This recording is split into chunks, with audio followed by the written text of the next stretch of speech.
Good evening. स्वागत है आप सभी का ई लर्निंग विद दुर्गेश में। दोस्तों मैं मुकेश हिंदी की सुपर 3 सीरीज में आप सभी का स्वागत करता हूं। चलिए फ्रेंड, क्लास को प्रारंभ करते हैं। सबसे पहले जितने भी लोग क्लास में जुड़े हैं सभी का क्लास में मोस्ट वेलकम है। सभी को गुड इवनिंग, राधे राधे। सभी का क्लास में मैं स्वागत करता हूँ। जैसे जैसे आप लोग जुड़ते जाइए वीडियो को शेयर करते चलिएगा फ्रेंड। क्लास को हम प्रारंभ करते हैं एक बहुत ही इंपॉर्टेंट प्रश्न के साथ। फटाफट आप लोग जुड़ जाइए और जितने भी लोग जुड़ते जाए वीडियो को शेयर करते चलिएगा फ्रेंड। कह रहे हैं कि निम्नलिखित में से प्रकाशन वर्ष की दृष्टि से डॉक्टर हरिवंश राय बच्चन की रचनाओं का सही अनुक्रम है। ठीक है, डॉक्टर हरिवंश राय बच्चन, आप इनको जानते होंगे। यदि नहीं जानते होंगे जो लोग तो जान लीजिएगा कि अमिताभ बच्चन के ये पिताजी थे डॉक्टर हरिवंश राय बच्चन, जिन्होंने हिंदी साहित्य में एक अमूल्य योगदान दिया था। तो इनकी रचनाओं का प्रकाशन की दृष्टि से हमें सही क्रम को बताना है। ए मधुकलश, मधुबाला, मधुशाला और निशा निमंत्रण। बी है मधुशाला, मधुबाला, मधुकलश और निशा निमंत्रण। सी है निशा निमंत्रण, मधुबाला, मधुकलश और मधुशाला। और डी है मधुबाला, मधुशाला, निशा निमंत्रण और मधुकलश। तो बताइए भाई कौन सा इसका बिल्कुल सही जवाब है। जल्दी जल्दी आंसर कमेंट करें फ्रेंड, कौन सा इस क्वेश्चन का बिल्कुल सही जवाब है। बहुत ही इंपॉर्टेंट प्रश्न है फ्रेंड। जी हाँ, जी हाँ। सबसे पहले आज सीटेट का रिजल्ट आया है। जो भी साथी हमारे सफल हैं सभी को मेरी तरफ से हार्दिक हार्दिक बधाई हो। आप सभी लोग एक पात्रता परीक्षा सफल हो गए हैं। अब आगामी भर्ती का इंतजार है, तो जैसे ही भर्ती आती है आप सभी लोग जो है उसमें सफल होंगे। चलिए बताइए कि क्या होगा आज का क्वेश्चन। जल्दी से बताइए, आंसर कमेंट करिए फटाफट अपने। तो देखिए इसका जो सही जवाब होगा फ्रेंड होगा option number B. Option number 20 question का बिल्कुल सही जवाब होगा कि मधुबाला, मधुशाला और मधुकलश और निशा निमंत्रण। ऑप्शन नंबर 20 का बिल्कुल सही जवाब है। देखिए क्रम बता देते हैं आपको। मधुबाला, जी हाँ, मधुबाला जो प्रकाशित हुई थी वह सन 1935 में। ठीक, और मधुबाला आपको प्रकाशित हुई थी 1936 में। ठीक, मधुशाला आपका है, सॉरी ये मधुकलश आपका 1937 में और निशा निमंत्रण 1938 में। ठीक, तो ये था इसके संपादन का सही क्रम। जी हाँ, इसके संपादन का सही क्रम था कि मधुशाला 1935 में, मधुबाला 1936 में, मधुकलश 1937 में और निशा निमंत्रण 1938 में प्रकाशित हुई थी। इसलिए फ्रेंड इस क्वेश्चन का जो जवाब होगा वो होगा option number B. Option number B इस प्रश्न का बिल्कुल सही जवाब होगा। और जितने भी लोगों ने ऑप्शन नंबर बी कमेंट किया सबके जवाब बिल्कुल सही है। चलेंगे अगले क्वेश्चन की तरफ। अगला क्वेश्चन है कि सही सुमेलित कीजिए। ठीक है, सुमेलित करना है आपको। देखिए 4 ऑप्शन हमारे सामने दिए गए हैं और कूट के माध्यम से पूछा गया है। सुमेलित करना है कि हिंदी हिंदी साहित्य सम्मेलन, काशी नागरिक पटाणी सभा, राष्ट्रभाषा प्रचार समिति। आपके डेट क्रम से आपको मिलाना है। बताइए कौन सा किस वर्ष कैसे कैसे हुआ। देखिए इसका जो सही जवाब है वह है option number B. Option number 20 का बिल्कुल सही जवाब है, क्योंकि हिंदी साहित्य सम्मेलन का जो टाइम ड्यूरेशन है 1910 है। काशी नागरिक पटाणी सभा 1918 और राष्ट्रभाषा प्रचार समिति का जो समय सीमा है वह है 1893। इसलिए ऑप्शन नंबर 20 का बिल्कुल सही जवाब है। ऑप्शन नंबर 20 क्वेश्चन का बिल्कुल सही जवाब है, क्योंकि यह इसका डेट क्रम है। हिंदी साहित्य सम्मेलन 1910, काशी नागरिक पटाणी सभा 1918 और राष्ट्रभाषा प्रचार समिति 1893। ठीक है, ऑप्शन नंबर बी के साथ चलेंगे, ये इसका बिल्कुल सही जवाब है। अगला क्वेश्चन है तुलसीदास के रचनाकार कौन है। महावीर प्रसाद द्विवेदी, सॉरी महादेव वर्मा, केशवदास, सूर्यकांत त्रिपाठी, निराला, रामविलास शर्मा। पिछले लेक्चर में इस क्वेश्चन को हम लोगों ने बकायदा पढ़ा था, इसलिए आप लोग बताइए फ्रेंड इसका सही आंसर क्या होगा। पिछले क्लास को जिन लोगों ने अटेंड किया होगा वह इसका आंसर बिल्कुल करेक्ट कमेंट करेंगे। बताइए क्या होगा सही जवाब, फटाफट बताएं, जल्दी से बताइए। जी हाँ, बिल्कुल बिल्कुल, बहुत बढ़िया आ गए हैं सबके answer. Option number C the right answer. Option number C इसका बिल्कुल सही जवाब है। सन 1968 में सूर्यकांत त्रिपाठी निराला द्वारा लिखित यह बहुत ही प्रसिद्ध पुस्तक थी। जी हाँ, जिसको तुलसीदास की संज्ञा दी जाती है। Option number C the right answer. चलेंगे अगले क्वेश्चन की तरफ। अन्या से अनन्या तक किसकी रचना है। अन्या से अनन्या तक किसकी आत्मकथा है। मनु भंडारी, प्रभाकेतान, सुषमा बेदी, उष्मा प्रियवंदना। बताइए किसकी यह कृति है अन्या से अनन्या तक। बहुत ही इंपॉर्टेंट ये प्रश्न आपके रचना वाले जो प्रश्न होते हैं बेहद इंपॉर्टेंट होते हैं, क्योंकि यहाँ से हर बार जो है क्वेश्चन परीक्षा में मिलते हैं। तो देखिए, अन्य से अनन्या तक जो प्रसिद्ध रचना है वह है प्रभा खेतान जी की। Option number B is the right answer. Option number B इसका बिल्कुल सही जवाब है। अन्य से अनन्या तक जो रचना है यह प्रभा खेतान जी की है और यह आत्मकथा है। जी हाँ, यह एक आत्मकथा है जो उन्होंने अपने जीवित घटनाओं पर, अपने जीवित जो उनका जीवन था उस पर घटित घटनाओं के आधार पर जो है लिखा था। इसलिए ऑप्शन नंबर बी इसका बिल्कुल सही जवाब है। Prabha Khetan is the right answer. Prabha Khetan इसका बिल्कुल सही जवाब है। आगे बढ़ेंगे। प्रभु तुम चंदन हम पानी किसका वाक्य है? किसकी का यह प्रसिद्ध वाक्य है? प्रभु तुम चंदन हम पानी, कबीरदास जी का है, दादू का है, नानक का है, रजाई जी का है। बहुत ही प्रसिद्ध यह लाइन है, पंक्ति है फ्रेंड। प्रभु तुम चंदन हम पानी, कहने का मतलब है भगवान को चंदन के समान बनाकर अपने आप को पानी के समान प्रतीत कर रहे हैं। तो यह प्रसिद्ध कवि जो लाइन है वह ज्ञान मार्गी शाखा के प्रमुख कवि आपके रैदास, जी हाँ, ज्ञान मार्गी शाखा के प्रमुख कवि रैदास जी द्वारा रचित है। इसलिए ऑप्शन नंबर डी इसका बिल्कुल सही जवाब है। आगे चलेंगे। निम्नलिखित में से कौन सा तद्भव शब्द है? निम्नलिखित में से कौन सा तद्भव शब्द है? त्रिपुटी, खेत, प्रभु, नाथ। चार ऑप्शन आपके सामने दिए गए हैं, जल्दी से बताइए। बहुत बेहतर, आंसर आने प्रारंभ हो गए हैं। सभी लोगों ने आंसर करना, कमेंट करना प्रारंभ कर दिया है। जी हाँ, बहुत बेहतर। जितने लोगों ने ऑप्शन नंबर बी कमेंट कर सबके जवाब है। खेत अतद्भव है, इसका तत्सम क्षेत्र होता है, इसका तत्सम जो होता है वो क्षेत्र होता है। बाकी नाथ, त्रिकुटी, प्रभु ये सारे आपके तत्सम शब्द है। यहाँ पर खेत एकमात्र तद्भव शब्द है, इसलिए ऑप्शन नंबर बी इसका बिल्कुल सही जवाब हो जाएगा। आगे चलेंगे अगले क्वेश्चन टाइम। निम्नलिखित में से कौन सा शब्द देशज है? धड़ाम, लाश, औरत, पतलून। जल्दी से बताइए। देखिए, ध्यान से देखिए, बहुत ही सिंपल सा क्वेश्चन फ्रेंड है, फटाफट बताइए। धड़ाम आप देखेंगे, जो धड़ाम शब्द है वह देशज शब्द है। ठीक है, धड़ाम शब्द जो है वह देशज शब्द है। ठीक, क्योंकि क्या है कि यह हमारी बोलचाल की भाषा में आमतौर पे हमारी भाषाओं में प्रयुक्त होता है और इनका जन्म हमारे देश के अंदर होता है, इसलिए इन्हें हम देशज शब्द कहते हैं। ठीक है, इसलिए ऑप्शन नंबर बी इसका बिल्कुल सही जवाब, ए इसका बिल्कुल सही जवाब है। अगला क्वेश्चन। छछूंदर के सिर पर, छछूंदर के सिर पर चमेली का तेल, छछूंदर के सिर पर चमेली का तेल का अर्थ है, मतलब ये मुहावरा है कि छछूंदर के सिर पर चमेली का तेल अर्थ है अयोग्य व्यक्ति को अच्छी चीज देना, मिथ्या आडंबर, अधिक पाने की लालच या योग्य व्यक्ति को अच्छी चीज देना। बहुत सिंपल था फ्रेंड। आप सभी लोग इस मुहावरे का प्रयोग अपने दैनिक जीवन में कभी न कभी जरूर किए होंगे कि छछूंदर के सिर पर चमेली का तेल। जल्दी से बताइए आप इसका अर्थ क्या होता है? तो बेहद बिल्कुल आप सभी के आंसर बिल्कुल सही हैं। ऑप्शन नंबर ए वाले जितने भी साथी हैं सबके जवाब बिल्कुल सही हैं कि अयोग्य व्यक्ति को अच्छी चीज देना। Option number A is the right answer. Option number A इसका बिल्कुल सही जवाब है कि अयोग्य व्यक्ति को अच्छी चीज देना ही इसका बिल्कुल सही आंसर होगा। आगे चलेंगे। ऋग्वेद, जी हाँ, ऋग्वेद का संधि विच्छेद है, ऋग्वेद का संधि विच्छेद है। ऋगधन वेद, ऋगधन वेद, ऋग्वेद और ऋगधन वेद। चार ऑप्शन आपके सामने हैं, जल्दी से बताइए क्या होगा सही जवाब। ऋग्वेद का संधि विच्छेद क्या है? फटाफट बताएं फ्रेंड, ऋग्वेद का संधि विच्छेद क्या है? तो सबसे पहला प्रश्न ये बनता है कि ऋग्वेद में संधि कौन सी है? तो ऋग्वेद में आप लोग बताइए संधि कौन सी है? फटाफट बताइए कि ऋग्वेद में, जी हाँ फटाफट बताइए। बिल्कुल बिल्कुल option number B the right answer, Rigveda is the right answer. जी हाँ, व्यंजन संधि है झलाम जसवंती। जी हाँ, व्यंजन संधि है, option number B the right answer. Option number B इसका बिल्कुल सही जवाब है। व्यंजन संधि है ऋगधन वेद का और वह, मतलब दो व्यंजन में मिलकर आप क्या है, व्यंजन का विलोप हो रहा है। आगे चलिए अगला।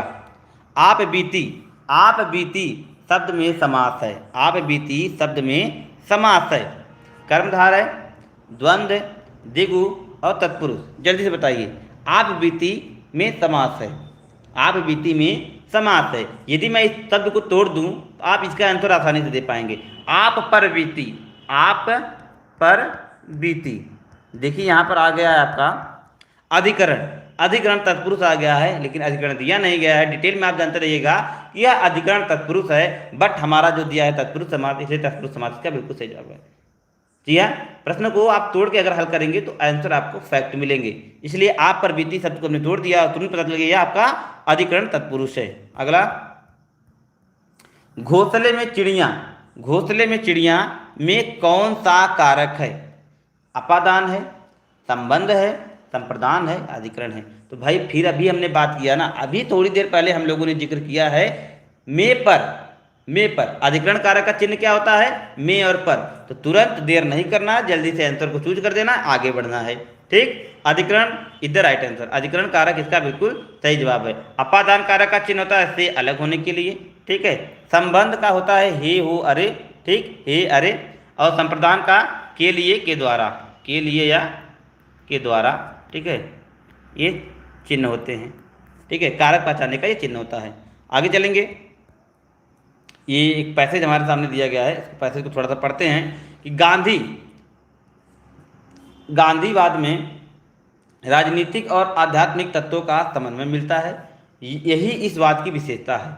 आज संसार में जितने भी वाद प्रचलित हैं वह प्राय राजनीतिक क्षेत्र में सीमित हो चुके हैं। आत्मा और उनका संबंध विच्छेद होकर केवल बाह्य संसार तक उनका प्रसार रह गया है। मन की निर्मलता और ईश्वर की निष्ठा से आत्मा को शुद्ध करना गांधी जी की प्रथम आवश्यकता है। ऐसा करने से निस्वार्थ बुद्धि का विकास होता है और मनुष्य सच्चे अर्थों में जनसेवा के लिए तत्पर हो जाता है। गांधीवाद में सांप्रदायिकता के लिए कोई स्थान नहीं है। इसी समस्या को हल करने के लिए गांधी जी ने अपने जीवन का बलिदान कर दिया था। एक अच्छा सा पैसेज हमारे सामने, अब इसी पे आधारित हमको क्वेश्चन को आंसर देना है।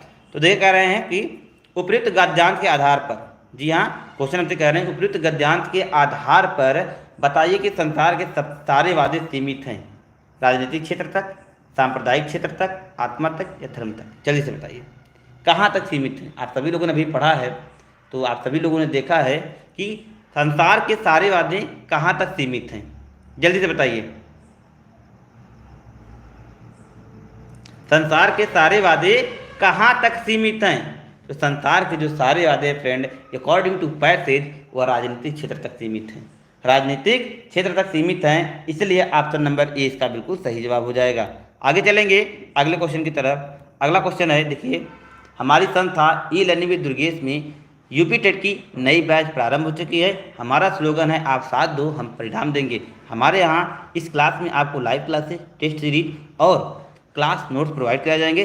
साथ ही साथ प्रैक्टिस सेट और टेस्ट निःशुल्क होगा। यदि जो भी साथी इच्छुक हैं, सरकारी शिक्षक बनना चाहते हैं, वह स्क्रीन पर दिए गए नंबरों पर कॉन्टैक्ट करके इस क्लास संबंधी सारी जानकारी आप प्राप्त कर सकते हैं। 2 नंबर हमारी स्क्रीन पर आपको दिखाई दे रहे हैं। आप इन दोनों नंबर में से किसी भी नंबर पर कॉन्टैक्ट करके सारी जानकारी आप प्राप्त कर सकते हैं। सिर्फ नाम मात्र के शुल्क पे यूपी टेट की संपूर्ण तैयारी हमारी संस्था द्वारा कराई जाएगी। प्रदेश की एक जानी मानी संस्था से आप निःशुल्क होकर जो जुड़ सकते हैं और इसका आप बेहतर परिणाम भी प्राप्त कर सकेंगे। ठीक है फ्रेंड, आगे चलेंगे क्वेश्चन की सीरीज को लेकर अपने। अगला है कि उपयुक्त गद्यांश में गांधीवाद, उपयुक्त गद्यांश में गांधीवाद का आधार किसे बताया गया है? राजनीतिक और आध्यात्मिक तत्व, जन सेवा और आध्यात्म को, ईश्वर निष्ठा और मन की निर्मलता को, राजनीतिक आध्यात्म और सांप्रदायिकता को। जल्दी से बताइए क्या होगा इसका सही जवाब। फटाफट अपने आंसर कमेंट करें फ्रेंड। आप सभी ने देखा है कि अकॉर्डिंग टू पैसेज राजनीतिक और आध्यात्मिक तत्व को गांधीवाद का आधार बताया गया। इसलिए ऑप्शन नंबर ए इसका बिल्कुल सही जवाब। सारे क्वेश्चन हमको पैसेज के हिसाब से आंसर अपने कमेंट करने हैं। तो राजनीतिक और आध्यात्मिक तत्व को ही गांधीवाद का आधार बताया गया है। आगे अगला क्वेश्चन, कनुप्रिया, जी हाँ, कनुप्रिया के रचनाकार कौन है?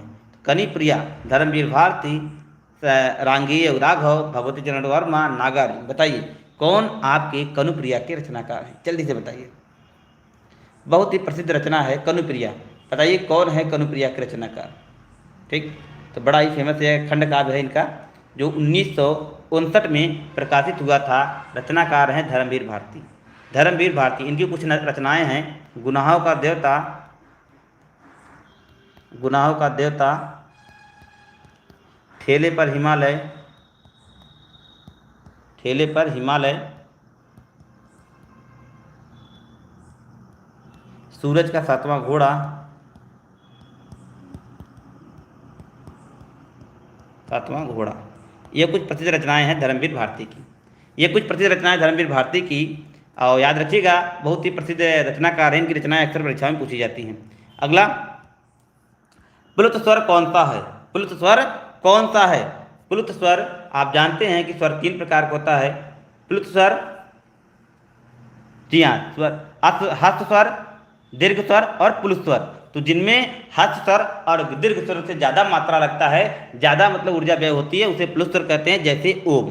ठीक, इसमें हस्त स्वर से तिगुना, मतलब कहते हैं कि स्वर हस्त स्वर से तिगुना मात्रा लगता है, तो उसे हम क्या कहते हैं? प्लुत स्वर कहते हैं। इसलिए ऑप्शन नंबर बी इसका बिल्कुल सही जवाब है। Option number B the right answer. आगे चलेंगे अगले क्वेश्चन की तरफ।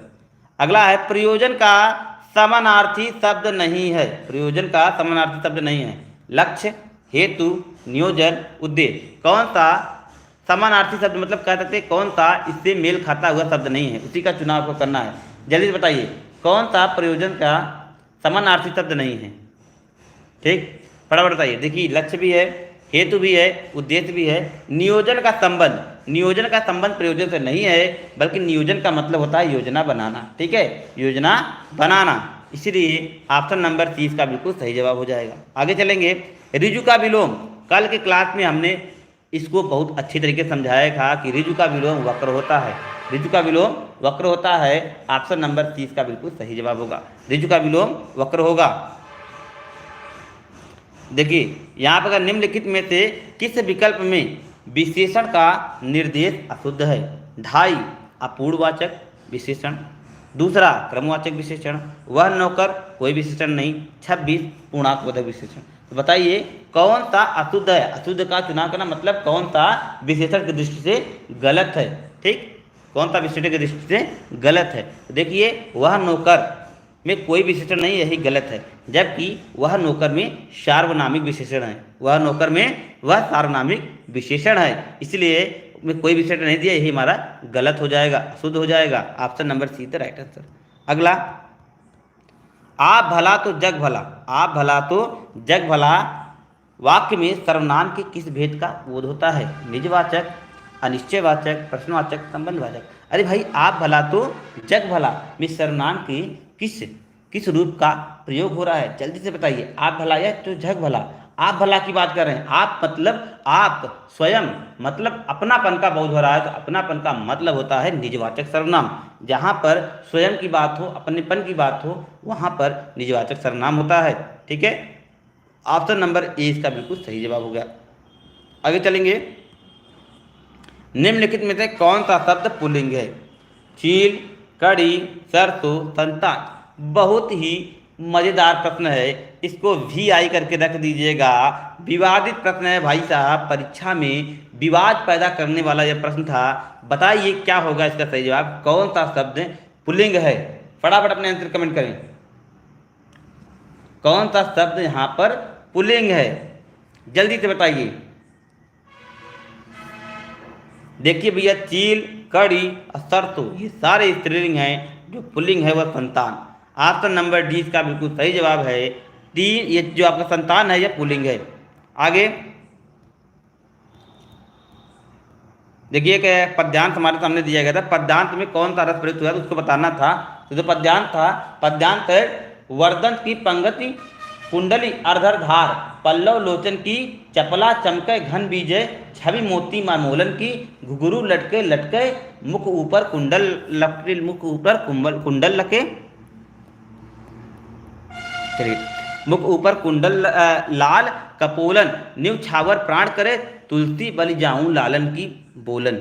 ठीक है, आगे क्वेश्चन इसमें दिया गया है, प्रयुक्त पद्यांत में कौन सा रस प्रयुक्त किया है? तो फटाफट बताइए फ्रेंड, प्रयुक्त पद्यांत में कौन सा रस प्रयुक्त किया गया है? तो देखिए, इसमें एक माता का उसके पुत्र के प्रति प्रेम को दर्शाया गया है, जो वात्सल रस का परिचय देता है, जो वात्सल रस का परिचय देता है कि मतलब अपने पुत्र की सुंदरता का बखान माता करी, पुत्र प्रेम दिखा रही है, इसलिए वात्सल रस का बोध यहाँ पर हो रहा है। आगे चलेंगे अगले क्वेश्चन की तरफ। अगला क्वेश्चन है, उपयुक्त पद का कवि, उपयुक्त पद का किस कवि का है? उपयुक्त पद किस कवि का है? जायसी का है, तुलसीदास का, तुलसीदास का या कबीरदास का? जल्दी से बताइए।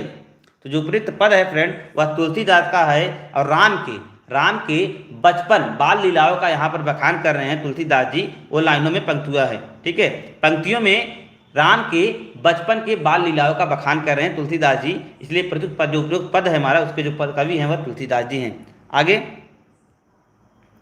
अगला, उच्चारण की दृष्टि से कौन सा विकल्प अशुद्ध है? उच्चारण की दृष्टि से कौन सा विकल्प अशुद्ध है? स मूर्धन, स दंत, च कंठ और श तालक।